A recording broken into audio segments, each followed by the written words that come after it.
a plus 8d बनेगा, इससे ये कट जाएगा 17 equal to a plus 8d, यह इक्वेशन 2 बन जाएगा। समीकरण 1 तथा 2 हल करने पर हल करिए। 2a plus 7d equal to 16 equation first है, a plus 8d equal to 17 है इक्वेशन सेकेंड है। तो देखिए ना तो a का पद बराबर है ना तो d का, तो इसमें आप 2 से गुणा ही करा लीजिए। 2a plus 7d equal to 16 equation first, 2a plus 16d equal to 34 equation second, minus minus minus ये कट जाएगा। 7d में 16d सब्ट्रैक्ट कराएंगे, माइनस 9d इक्वल टू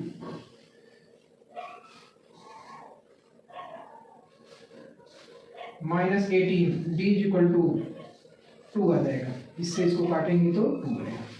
ठीक, यह समीकरण 1 में रखने पर, और जब 1 में रखेंगे तो 2a plus 7 into 2 equal to 16, 2a equal to 16 minus 14, 2a equal to 2, a equal to 1। अतः श्रेणी का प्रथम पद a तथा सर्वांतर, अतः श्रेणी का प्रथम पद a का वैल्यू जो आया हुए 1 तथा सर्वांतर 2 होगा। ठीक है बच्चों, इसको नोट कर लीजिए। हम तब तक लेते हैं अगला प्रश्न।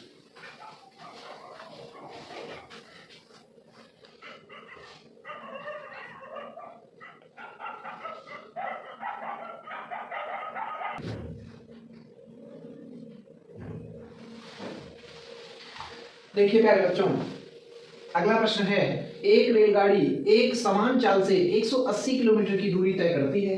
यदि चाल 5 किमी अधिक होती तो वह उसी यात्रा में 1/2 घंटे कम लेती। रेलगाड़ी की चाल ज्ञात करनी। हमें ज्ञात क्या करना है? रेलगाड़ी की चाल ज्ञात करना है। तो हम सबसे पहले रेलगाड़ी की चाल ही मानेंगे। ठीक है, देखिए माना रेलगाड़ी की चाल x किलोमीटर पर आवर है। ठीक, अब देखिए जो दूरी है, मान लीजिए ये दूरी है और यह दूरी कितना है? 180 किलोमीटर की दूरी है। A से लेकर B तक की दूरी जो है वह 180 किलोमीटर। हमें दूरी पता चल गई, हमें चाल पता चल गई, दूरी पता चल गई और चाल पता चल गई, तो हम यहां से समय निकाल लेंगे। पहली स्थिति में समय बराबर क्या होगा? समय बराबर दूरी बटा चाल। तो समय निकालेंगे पहली स्थिति में, समय बराबर दूरी कितना है? 180 बटा चाल कितना है? x। ठीक, समय बराबर दूरी बटा चाल। अब दूसरी स्थिति में क्या कह रहा है? दूसरी स्थिति में अब कह रहा है यदि चाल 5 किलोमीटर प्रति घंटा अधिक होती, चाल 5 किलोमीटर पर आवर अधिक होती, तो ये चाल क्या हो जाएगी? पहले x थी, पहले चाल क्या थी? x थी, और अब क्या हो जाएगी? x plus 5 kilometre per hour. दूरी वही रहेगी 180 किलोमीटर। तो अब समय यहां पर क्या लगेगा भैया? समय बराबर दूरी बटा चाल। ये पहले का समय है और ये चाल बढ़ने के बाद का समय है। अब आप ये बताओ, अगर आप अपनी बाइक को 40 की स्पीड से ले जाओगे तब समय ज्यादा लगेगा कि 50 की स्पीड से ले जाओगे तब समय ज्यादा लगेगा? तो बेशक आप यही कहोगे कि सर जी जब हम 50 की स्पीड से ले जाएंगे तो हमें समय कम लगेगा, जबकि 40 की स्पीड से जाएंगे तो समय ज्यादा लगेगा। कहने का अर्थ यह है कि जब स्पीड बढ़ेगी तो समय कम लगेगा, जब समय बढ़ेगा, जब स्पीड घटेगी तो समय ज्यादा लगेगा। तो यहाँ पर यह है, यहाँ पर इसकी चाल कम है तो यहाँ समय ज्यादा है, यहाँ पर चाल अधिक है इसलिए यह समय कम है। यह ज्यादा है, यह कम है, कितना ज्यादा है कितना कम है तो प्रश्न में देखिए यात्रा में 1/2 घंटे कम लेती। कहने का मतलब यह कि जो यह समय है इससे 1/2 घंटे क्या है, ज्यादा है। मतलब हम इसमें से इसको घटाएंगे तो बराबर क्या आएगा, 1/2 घंटे। तो प्रश्नानुसार 180/x माइनस 180/x प्लस 5 बराबर होगा 1/2 के। अब यह हमारा इक्वेशन बन गया। अब इसी इक्वेशन को हम आसानी से सॉल्व कर लेंगे और हमारा उत्तर आ जाएगा। देखिए तो हम इसको सॉल्व करते हैं। देखिए बड़े आसानी से कैसे सॉल्व करते हैं। देखिए यहाँ भी 180 यहाँ भी 180, तो पहले हम 180 कॉमन ही कर देते हैं और जब 180 कॉमन कर देंगे अब इसका गुणा यहाँ और इसका गुणा यहाँ कराते हैं। देखिए अगर हम आपकी सहूलियत के लिए लिखें तो 1/x माइनस 1/x प्लस 5 बचेगा बराबर 1/2, क्योंकि 180 हमने कॉमन कर दिया। अब देखिए बेटा घबराने की कोई जरूरत नहीं, बहुत आसानी से आ जाएगा। 180 इसका यहाँ गुणा कराओगे तो x प्लस 5, इसका यहाँ गुणा कराओगे तो माइनस x और पूरे का बटा x ब्रैकेट में x प्लस 5 इक्वल टू 1/2। ठीक, अब इस x से यह x कट जाएगा, एक प्लस में है एक माइनस में है। ठीक, और आगे बढ़ते हैं तो यहाँ बचा क्या, 5 बचा बटे x square plus 5x equal to 1/, अब यह इधर अगर गया तो क्या हो जाएगा, 18 दूना 36 मतलब 360। ठीक, क्रॉस गुणा कराते हैं, अगर क्रॉस गुणा कराएंगे तो x square plus 5x equal to 5 0 0 5 36 की 0 हाथ से लगा 3 5 3 15 3 1800। ठीक, और आगे बढ़ते हैं x square plus 5x minus 1800 equal to 0 हो जाएगा। अब बेटा इसका क्या करना है, हमको फैक्टर करना है। क्या करना है, फैक्टर कर लेते हैं इसको।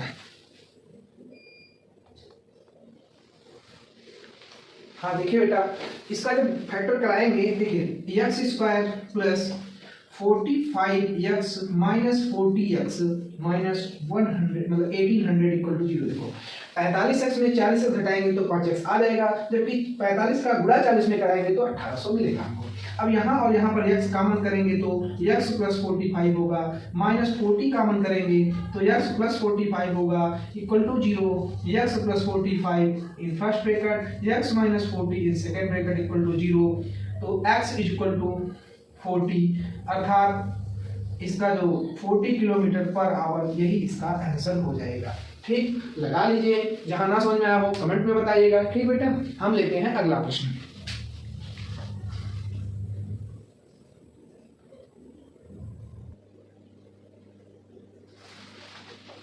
देखिए पहले बच्चों, एक गोलाकार कांच के बर्तन की एक बेलन के आकार की गर्दन है जिसकी लंबाई 7 सेंटीमीटर तथा व्यास 2 सेंटीमीटर है, जबकि गोलाकार भाग का व्यास 8.4 सेंटीमीटर है। ज्ञात कीजिए कि बर्तन में कितना पानी भरा जा सकता है। सुराही आप लोग देखे होंगे, सुराही कैसा होता है, मतलब यह कि इसकी गर्दन जो है वो बेलनाकार है और इसका जो मटका है ये गोलाकार है। कुछ इस तरीके से सुराही है। ठीक, कह रहा है कि बेलन का आकार की गर्दन है, ये बेलन के आकार की गर्दन हो गई, जिसकी लंबाई यहां से यहां तक की लंबाई जो है वो कितना है, 7 है और व्यास बराबर 2 है, तो रेडियस क्या हो जाएगा, 1 सेंटीमीटर हो जाएगा। आगे कह रहा है गोलाकार भाग का व्यास 8.4, अर्थात यहां से यहां तक जो व्यास है b इक्वल टू 8.4, तो हम अगर रेडियस लिखेंगे तो 4.2 लिखेंगे। इतनी सी बात समझ आ गई। पहला इसमें कितना पानी भरा जा सकता है, मतलब इसकी धारिता निकालना है। तो बर्तन की धारिता बराबर, देखिए ध्यान से समझिए, बहुत कठिन नहीं है। एक गोलाकार भाग का आयतन प्लस बेलनाकार भाग का आयतन, यही करना है। तो बेलनाकार भाग का आयतन प्लस गोलाकार भाग का आयतन। ठीक, समझिए हम यहां से लिख देते हैं। तो बेलन के आयतन का फार्मूला क्या होता है, तो बेलन के आयतन का formula pi R square H होता है। तो pi R square H plus गोलाकार भाग का आयतन का फार्मूला क्या होता है, तो गोले का आयतन का फार्मूला 4/3 पाई आर क्यूब। अब देखिए पाई दोनों में है तो हम कॉमन भी कर सकते हैं, पाई कॉमन करते हैं। आर स्क्वायर एच, तो यहाँ आर स्क्वायर मतलब 1 गुणा एच का मान 7, चाहे तुम पाई का मान भी रख सकते हैं यहाँ, क्योंकि 7 है तो कटेगा ही, लेकिन बाद में रखेंगे। प्लस 4/3 गुणा पाई तो कॉमन हो गया है r, और r का मान यहाँ पर 4.2 गुणा 4.2 गुणा 4.2। ठीक, आगे हल करते हैं। पाई ब्रैकेट में 7 एकम 7 एकम 7 प्लस, अब इसका चलिए हल करिए। 4 का ये तीनों का गुणा कराना है और फिर 4 का गुणा कराना है। तो देखिए हम गुणा कराते हैं। 4.2 गुणा 4.2, 2 दूना 4, 2 चौका 8, 4 दूना 8, 4 चौका 16, 4 8 8 16 की 6 में से लगाए 6 1 7, मतलब 17.64। ये 2 अंक इसका गुणा हो गया। अभी एक और बाकी है, तो इसमें गुणा 4.2 करा देते हैं। 2 चौका 8, 2 छम 12 की 2 हाथ से लगाए, 2 7 14, 1 15 की 5 हाथ से लगाए, 2 1 करना 2 1 3, 4 चौका 16 की 6 हाथ से लगाए, 4 से 24 1 25 की 5 हाथ से लगा दो, 4 से 28 2 30 की 0 हाथ से लगा 3, 4 1 4 3 7, 8 6 2 8, 5 5 10 0 हाथ से लगा 1 3 1 4 और 7। अब 2 1 3 अंकों के बाद दशमलव आ गया। अभी इसमें गुणा कराना है 4 का, 4 का गुणा करा दीजिए। 4 8 32 की 2 हाथ से लगा 3, 4 8 32 3 35 की 5 हाथ से लगा 3, 4 0 0 यानी 3, 4 चौका 16 की 6 हाथ से लगा 1, 4 से 28 1 29, 296.352, 296.352 और बटा 3 ऐसा करना है। चाहो तो अभी 3 से यहाँ भाग भी कर दो। 3 27, 2 3 8 24, 2 दशमलव 3 7 21, 2 3 8 24, 1 3 चौके 12 जाएगा। मतलब अब हम इसको हल करेंगे तो पाई ब्रैकेट में 7 प्लस 98.784। ठीक, अब इसको जोड़ लीजिए तो पाई गुणे 98 में 7 जोड़ेंगे तो 99 100 और 100 105.784। ठीक, मतलब कहने का है, चाहे इसको यहाँ छोड़ दीजिए या फिर आप इसमें पाई का वैल्यू रखकर हल कर दीजिए, तब भी आंसर आ जाएगा। ठीक है, हम इस कैलकुलेशन को मिटा देते हैं और देखते हैं आगे इसके प्रोसेस को।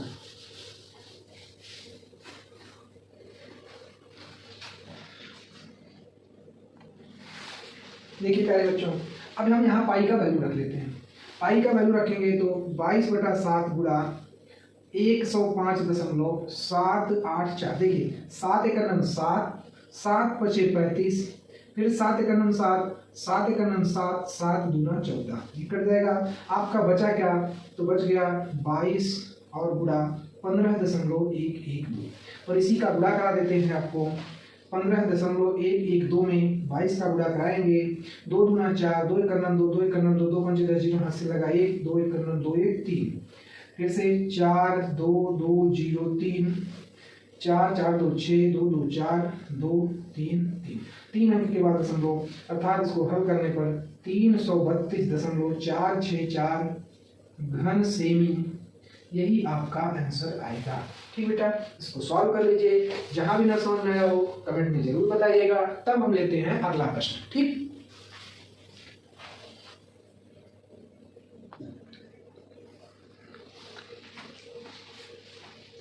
देखिए प्यारे बच्चों, एक खिलौना 3.5 सेमी त्रिज्या वाले एक शंकु के आकार का है, जो उसी त्रिज्या वाले एक अर्धगोले पर अध्यारोपित है।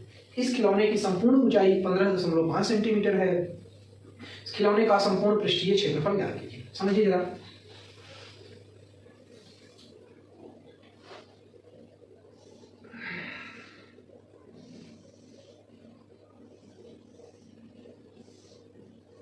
ये पूरा क्लियर है। देखिए कह रहा एक खिलौना 3.5 सेंटीमीटर त्रिज्या, मतलब r = 3.5 सेंटीमीटर, शंकु के आकार का है, शंकु के आकार का, जो उसी त्रिज्या वाले अर्धगोले पर अध्यारोपित का मतलब उसके ऊपर टिका हुआ है।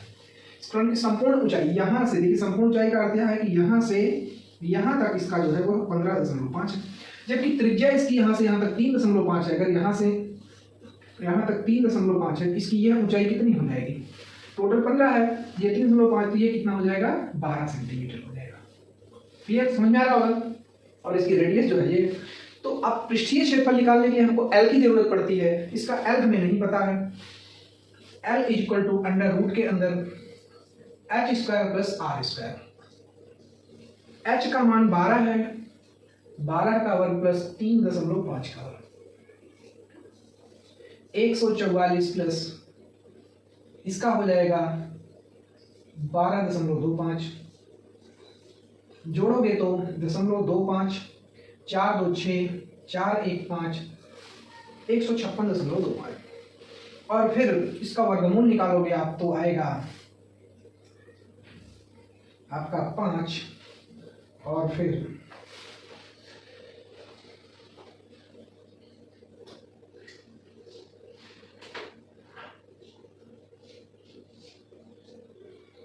बारह 3 36 6 लगाते हैं, 12 3 15, 156 मतलब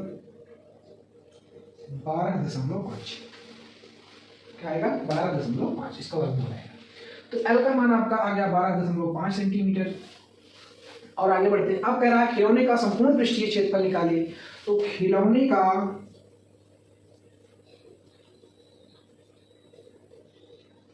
संपूर्ण पृष्ठीय क्षेत्रफल, जिसको आप टीएसए बोलते हैं, total surface area, is equal to, देखिए शंकु का वक्र पृष्ठ प्लस अर्धगोले का पृष्ठीय क्षेत्रफल।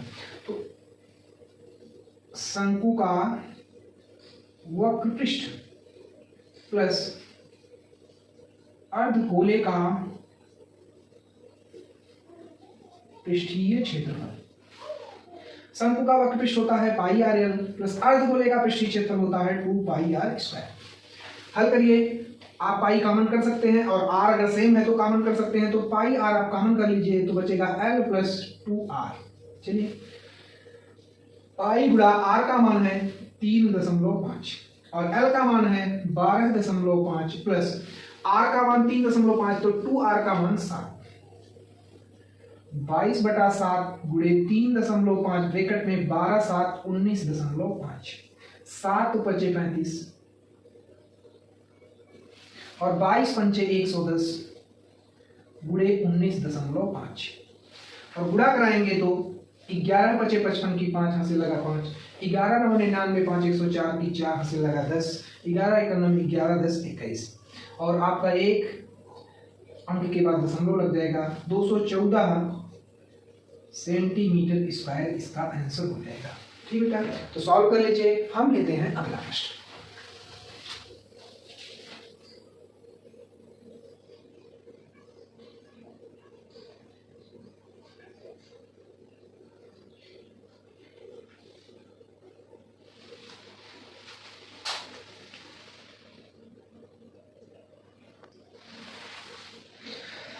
देखिए बच्चों, अगला प्रश्न है, एक बहुमंजिले भवन के शिखर से देखने पर एक 10 मीटर ऊंचे भवन के शिखर और तल के अनुमान कोण क्रमशः 30 और 45 डिग्री बता रहा है। बहुमंजिले भवन की ऊंचाई ज्ञात करना है। बहुमंजिला भवन जो है वो ज्यादा ऊंचा बनेगा आपका, और एक उसके नीचे एक छोटा भवन है। इस तरीके से आप यहाँ पर बैठकर जब देखेंगे तो इसके भवन के शिखर का अवनमन कोण और फिर भवन के आधार का अवनमन कोण जो है, एक अवनमन कोण और दूसरा अवनमन कोण ये बन जाएगा। तो कह रहा है 30 और 45 है, हम इसके पैरेलल एक लाइन यहाँ पर खींच देंगे। यहाँ जो एंगल बन रहा है वह आपका 30 डिग्री बन जाएगा, क्योंकि ये इसके एकांतर कोण कहलाते हैं यहाँ और यहाँ पर। और फिर जब ये आपका ये 30 था तो ये 30 बन जाएगा, और इधर ये 45 है तो यहाँ पर ये 45 डिग्री बन जाएगा। ठीक, अब इसका नाम रख देते हैं ए बी सी डी और ई। ठीक, देखते हैं, पहले लेते हैं त्रिभुज ए बी ई में। देखिए त्रिभुज ए बी ई में क्या करेंगे कि यहां से यहां तक आप अगर h मानते हैं और यह भवन जो है वो 10 मीटर ऊंचा है, यहां से यहां तक 10 मीटर है, तो यहां भी ये 10 मीटर हो जाएगा। तो देखते हैं, और इसको आप d मान लीजिए तो ये d रह जाएगा। तो त्रिभुज ए बी ई में लंब बटा आधार, तो h upon d is equal to tan 30 degree, h is equal to d गुणा 1/√3, tan 30 का मान 1/√3। तो इसको आप ऐसे ही लिखें अभी, तो क्रॉस मल्टीप्लिकेशन हो जाएगा, तो d is equal to h√3, यह इक्वेशन फर्स्ट बन जाएगा। अब त्रिभुज ए सी डी लेंगे, तो यहाँ पर लंब बटा आधार करेंगे, तो यह 10 है तो यह भी 10 रहेगा। तो h प्लस 10 बटा d equal to tan 45 degree h plus 10 upon d equal to 1, अर्थात h plus 10 is equal to d। यह इक्वेशन सेकेंड। अब देखिए d का मान यहाँ रख लीजिए, तो h plus 10 is equal to h root 3, तो h इधर चला जाएगा तो 10 is equal to h root 3 minus h, 10 is equal to h common कर लो रूट 3 माइनस 1, तो 10 इज इक्वल टू 10 बटा यहाँ रूट 3 माइनस 1 करिए इक्वल टू h। अगर परमेयीकरण करते हैं तो 10 रूट 3 प्लस 1 बटा रूट 3 माइनस 1 और फिर root 3 plus 1 equal to h। तो 10 ब्रैकेट में रूट 3 प्लस 1 बटा root 3 minus 1 equal to h plus 1 बटा 2 इक्वल टू h। 2 से इसको काट दोगे तो 5 ब्रैकेट में root 3 plus 1 equal to h। ये h का मान आ जाएगा। अब अगर यहां से कहा जाए कि बहुमंजिले भवन की ऊंचाई निकालना है, बहुमंजिले भवन की ऊंचाई, तो क्या करोगे 10 और प्लस 5 ब्रैकेट में रूट 3 प्लस 1 करोगे और आगे हम करोगे तो 10 प्लस 5 रूट 3 और प्लस 5 का नाम 5, तो 10 5 15 प्लस 5 रूट 3 और फिर इसको और आगे हल कर दोगे तो आपका ये चाहे यही रहने दो, चाहे ये आप इसमें आप अगर आप 5 कॉमन कर दोगे तो 10 प्लस रूट 3, यही आपका आंसर हो जाएगा। ठीक, इसको सॉल्व कर लीजिए। लेते हैं अगला प्रश्न। देखिए बच्चों, यहाँ पर 10 प्लस 5 और ब्रैकेट में रूट 3 प्लस 1, इसका अंदर गुणा कराओगे तो 5 रूट 3 प्लस 5 का नाम 5 और फिर 10 5 15 प्लस 5 रूट 3। अब यहाँ 5 कॉमन कर लोगे तो 5 तिहाई 15, 3 प्लस 5 कॉमन हो गया तो रूट 3, ये आंसर हो जाएगा। ठीक है, नोट कर लीजिए।